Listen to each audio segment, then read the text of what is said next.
Hi everyone, welcome to my Friday Pelvic Wellness Corner. Today I have the pleasure of interviewing Ashley.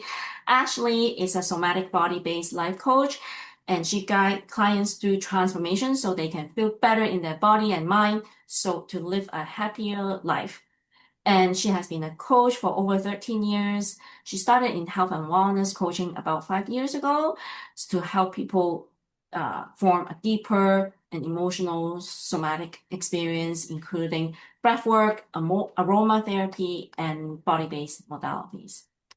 So Ashley, I just wanted to ask some questions. People are curious, what led you into somatic and body-based coaching, and how has your journey shaped the work you do today? Oh yeah, well, thank you. Thank you so much for having me. It's great to see you again, Henny. Um, yeah, well, my journey actually started about 13 years ago. What led me into coaching was first my own sort of health crisis. I had developed a lot of rashes on my entire upper body, including my face and neck. And these rashes developed I have two children, and when my youngest child was about I don't know, maybe about a year and a half old. So I was trying to go out to get my kids to outings and, mom and me play dates type of thing. And I was even in the summer wearing lots of makeup to cover up these rashes and neck scarves, and it was deeply uncomfortable. And so I worked with many, many healing practitioners to try to figure out what was going on to heal my rashes. And I eventually kind of found my way to some very simple essential oils, actually, and also botanicals. And that kind of started my journey of healing these rashes. And once I got to the other side of that, um, I decided to go a little bit deeper into coaching, into aromatherapy, into understanding what it was that helped my body heal. And so, yeah, so it started about 13 years ago. And since then, it's just been a constant, just, learning and helping clients heal as well. And then it was about 5 years ago that I started to add in a little bit more formal breath work and emotional health coaching just to, well, once again, because I found those modalities to be helpful in my own life. And so I wanted to turn around and help others use those tools to sort of unlock their own healing and make their own breakthroughs and transformation. That is amazing. Like that is truly like inspiring because a lot of the time when we decided to become a health coach, we have our own transformation first, and then we want to help people around us, right? So that is really the mission and like, the why we are in this work and why we do what we do. Well, Yeah. absolutely. And I would love to hear from you. I mean, really, what has led you, especially with your very scientific physical therapy education, which is truly extensive, and you're very technically skilled, what led you into deciding to add health coaching into what you do? Yeah, so I've been a physical therapist for 15 years now. And again, it is also a personal story, right? What led me into my pelvic health coaching was the birth of my daughter. I had my son is 12, my daughter is 6. You see that there's a gap in between the two. And during that time, I had to navigate my own health and wellness journey and my, postpartum healing journey. And I have also been through a lot of stress related to balancing between mom life and a work life because I give a lot to my patients and I help uh, a lot of moms or a lot of patients to recover after surgery or after like accident. But I found that I was in a space that I have given all to other with nothing else left for me when I was wanting to have another child, but like struggling to have. Um, and that really led me into women's health, pelvic health, and at the same time, when I was trying to focus on my physical therapy, I suddenly found out, oh, okay, I'm expecting a daughter when I was not really expecting. And that was my personal story. And and then after giving birth, and I take the time to look after myself, and that experience really led me into okay, wanting to reach out more to more people, more women who needed the help. And I find that being in a clinic setting, it's very so the work is limit very limited, and the time we have for um, for our patients is also very limited. And I really want to reach out further and to reach out to more women out there and to really go into deeper in healing and supporting health and wellness. And that's how I am led into to also public health coaching in the online space. Oh, I love that. So it sounds like you, I mean, with this exciting addition to the family with your daughter, what a blessing. It just kind of awakened within you also this desire to go deeper into personal healing, personal, and realizing, especially with the whole childbirth experience, the whole pelvic health being so essentially important to for women's health, and addressing that. So it sounds like actually you can do a lot in a clinical setting, but you can almost do more through this online space where you're connecting deeply with clients in a deeper way of healing. So it sounds like the setting itself is a little bit more intimate even here than Yeah. in or equally intimate, but you can go deeper perhaps. So both are equally important. Okay. So when I am in the clinic, I can assess and I can um give guidance, and I can also give like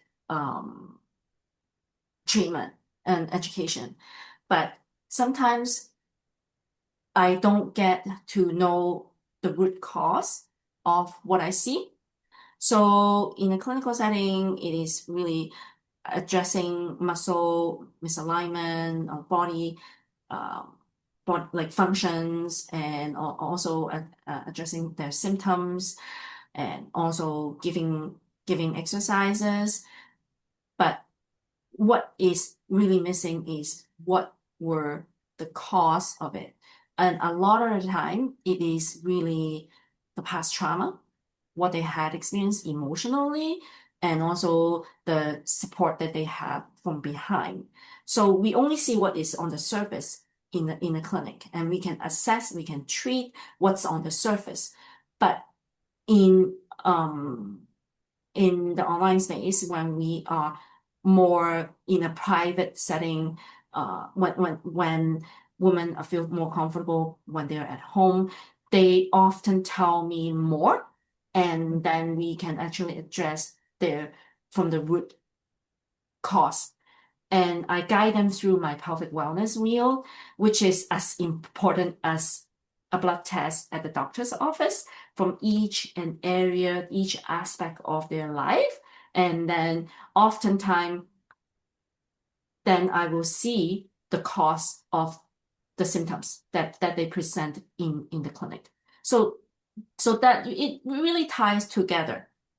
Yeah. So Absolutely. yeah. Absolutely. I love that. And I'm sure that you weave together the two no matter the setting you're in because you have the Mhm. expertise on the basically I will, on the somatic, the emotional, that depth, that level, that real deeper connection. You have that, and you also have the physiological, this is the what we're resolving symptom wise as well. And so you can weave the two together no matter the setting, really. It sounds like But I absolutely love that. I mean, just in the emotional health coaching that I do, I will say that the for me, I kind of work through the chakra system, and a Right. lot of our wants and desires and needs are held in our sacral chakra, sort of down near the pelvis Definitely. and the root. And so, sort of our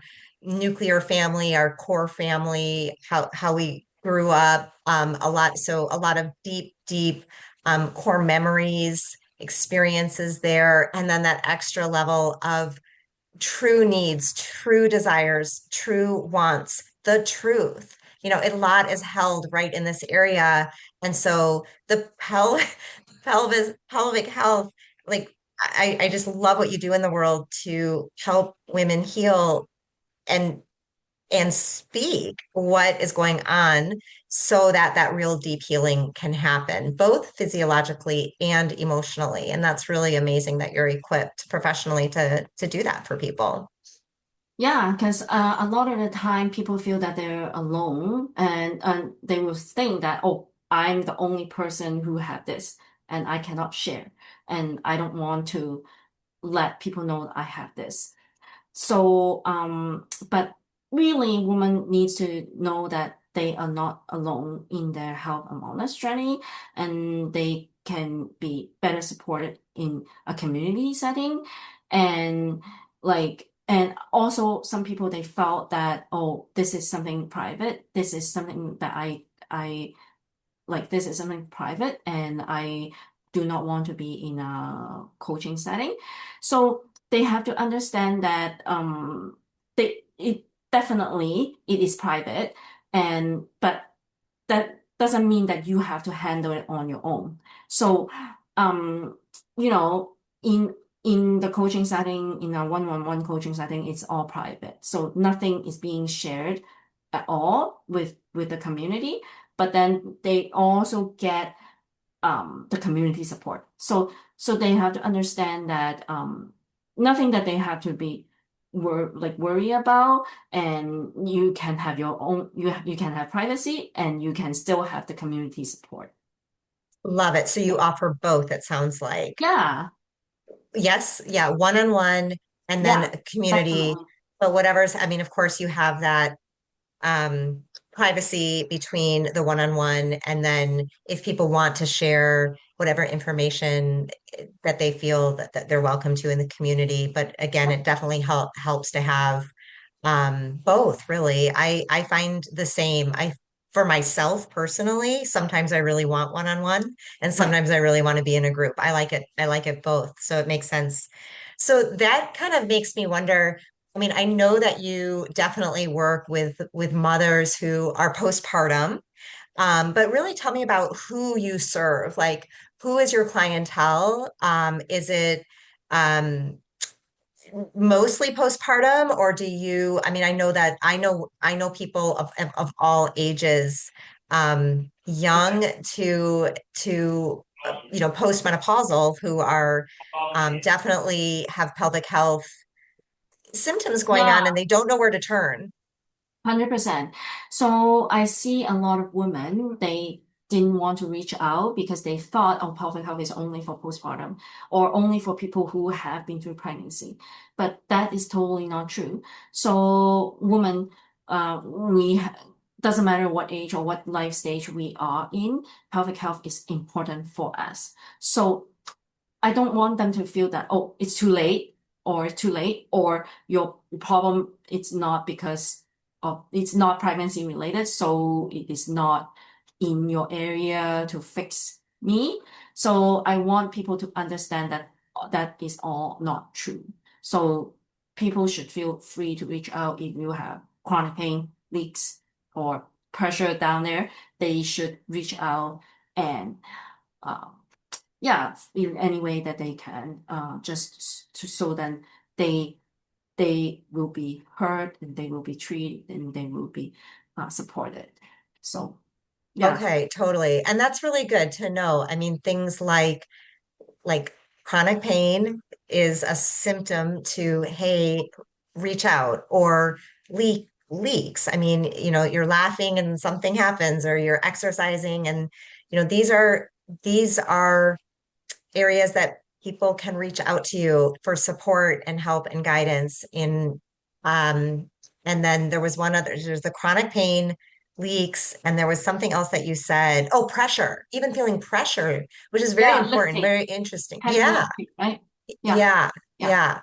Okay, cool. All right. Or So it sounds jumping. like yeah, yeah. And so would you say you generally work with adults, or do you see children in your work as well? I don't see children myself, but I am surrounded with a group of healer and surrounded with a group of like different professional. If I need to refer anytime, I have the referral source, referral base, I will pass on to appropriate anyone appropriate to see children. Because in physiotherapy, there are some I have some colleagues who only see children, so I will just pass on to my other colleagues. Okay, okay, sounds good. But for you, we know it's adults, and it can be at any stage in the game, Yeah, where pelvic yeah. health is online for Mm. them. I Yeah. also Okay. wanted to ask you actually, because you asked me a lot of questions, but I definitely would love to learn more about your work, because you often say the body holds our experience, and how does that show up for women dealing with stress, pain, and feeling disconnected from their body? Oh yeah, absolutely. I feel like it just shows up really 24/7 until it's addressed. I feel like for me personally, where sort of as the layers peeled back, one of the modalities that really, really helped me go deeper is breath work. And I'll share a little exercise where we can kind of tap into that. But I do two kinds of breath work. One is integrative, where we just kind of weave it into our days. And then another type, which is a little deeper. Sometimes people recognize it as holotropic breath work, or I call it meditative breath work. So it's the client is always in charge and is safe, but it just allows a person who maybe has a little bit of difficulty meditating, kind of tap a little bit deeper into their body and maybe even have their first experience of actual really deep meditation, which is what happened for me about 5 years ago. And so what I found with myself, and so how with our emotions, when they are unprocessed, they get lodged in our bodies, oftentimes in the pelvis. And so they're always getting lodged in our bodies unless we work them through. So basically, if we do want to feel to heal, and it can be a simple process where we're recognizing what's going on in our bodies, we keep that awareness and we acknowledge it, we feel it, and we let go, and we get better and better at that. But if we're not doing that, we might find that we're going to turn to substances to sort of emotionally numb ourselves. And that could be alcohol that we might want to be avoiding, or extra sugar that we might want to avoid. I was totally guilty of that. I was a total chocoholic. And I know if I'm creeping back to the candy aisle and getting chocolate, I know that I am not acknowledging what's going on in my life and I need to get back into my practices. So I would just say that, yeah, if what we want to do is learn how to slow down, be in the present moment. These are all hard things to do when we lead very busy lives, but they are totally doable. And so, yeah, if we don't do these things, we might be running on autopilot, and our body is keeping the score. So the body knows what's going on every step of the way. And so we might as well start a journey really befriending, becoming best friends with our beautiful body, our vessel that's bringing us through life, and just really kind of recreating that relationship so that it's one of true self-respect. I like to use the word cherish. Like, I like to cherish my body, honor, self-respect. I mean, we do these things for our loved ones. And so it's almost just like thinking about turning all that love towards yourself as well. 100%. So that's also exactly what I tell my patient as well. So sometimes we don't know the basics, what is missing. Okay, so breath work, how we breathe. So people don't think about how we breathe, but it is actually regulating or controlling everything that we do. Without the core foundation, we cannot function. So people tends to overwork. People tends to see what's outside, but they don't see what's inside. So what you have said, what you have shared is all about looking within and honoring ourselves, honoring our body, and being respectful of what our needs are. It's actually the number one thing that we need to do in order Oh, to support I the rest, right? absolutely. And I think that it's a little scary to entertain the concept of looking within and self-love and all of this sounds great, but then it's like, but I have a million things to do. I have the kids to raise, I have my work, I have to take care of the household, etc.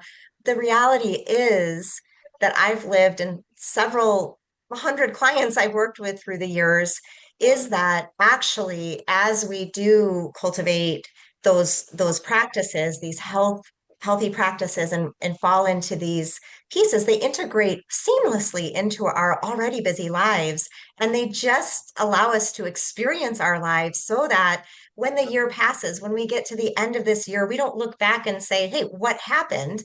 We say, oh my gosh, I was there for that. I was present. I lived my life. And Um, it's wonderful. And we not only can heal and but we can be really aligned with what is best for ourselves and it really only magnifies and amplifies the work that we're doing, the parenting we're doing, the people with whom we're present. I mean, it makes our lives right now better so that we function even better, really. yeah. So what one gentle practice would you offer a woman today to help her feel more grounded, support, and at home in her body? Okay. Well, my favorite practice, and I will say it might involve your cell phone. I know we're trying to stay off our cell phones, but it really just involves setting a timer, which is often on your cell phone, for 3 minutes. And you set the timer for 3 minutes, close your eyes, and breathe through your nose, in through your nose, out through your mouth, or in through your nose, out through your nose. Doesn't matter really. And it's called a feeler. And what you're going to do is just state out loud like what you're feeling in your body. So even if I tap in right now to my body, close my eyes, I would say this.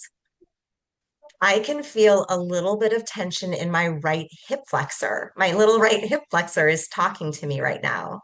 And this is where it goes. I mean, I'm serious. Like you just speak that stuff out for about 3 minutes. You might say nothing at all. You might not be feeling anything in your body, and that's okay as well. But the timer will go off after 3 minutes, and all of a sudden you've done a total mindful somatic practice, bringing your brain back into your body and it really, really helps. And that's like the first step. It's my favorite practice. If we can do that one time a day, it's amazing. And if you can find a partner who will trade that practice with you, you can call them up on the phone and say, hey, Doc, do you have time for a quick, and you do not have to call it a feeler. I know that's like a little funny name, but come up with your own name for it, a 3 minute check-in, and you hold space for each other and then hang up the phone and go on with your day. So that's another concept. And what about you? I mean, is there like a tip, like a pelvic health, like quick? You send out great tips, by the way, in your newsletters. But what about you? Is there one that like comes to mind right now that you'd be willing to share with me and this community? Thank you for liking my newsletter, by the way. So you have actually said what I wanted to say about the nostril breathing, because a lot of people are actually missing it without noticing it. So my favorite exercise is my pelvic clock. So imagine you have a clock right at your pelvis area, and you want to move your pelvis clockwise. So starting with pointing to the 12 o'clock and then to the 3 o'clock, 6 o'clock, and 9 o'clock. So that will keep our pelvis light and mobile and happy. And it's very simple to do. So most people don't realize that, oh, So they thought pelvis is stuck and they cannot move it, but it actually it is very important to keep it mobile and keep it moving and keep it liquid. Even though, okay, you think, oh, pelvis is supposed to be fixed because it's a foundation, it's our base of support, but we need that mobility, we need that fluidity in order to not injure ourselves, because without that, uh, very easily we could hurt ourselves, like with just a sudden move or with a sudden twist or picking up objects or doing like some lifting or even like grocery picking up grocery. We Hmm. could have that pain if we don't maintain the mobility in our pelvis. So that's Okay, a quick tip. I Yeah. love that. So that would be a daily practice, it sounds Yeah, like. anytime, anywhere, just circle your pelvis. Okay, okay, I love it. You will see, I will be doing it, everybody. Watch out, world. Okay, so it's great having you today, Ashley, and thank you for joining me in this pelvic wellness corner, and thank you for allowing me to interview your work today. So, Oh, thank you so much. This has been such a pleasure and such a blast to connect with you. yeah, thank you. See you all. Bye bye. Bye.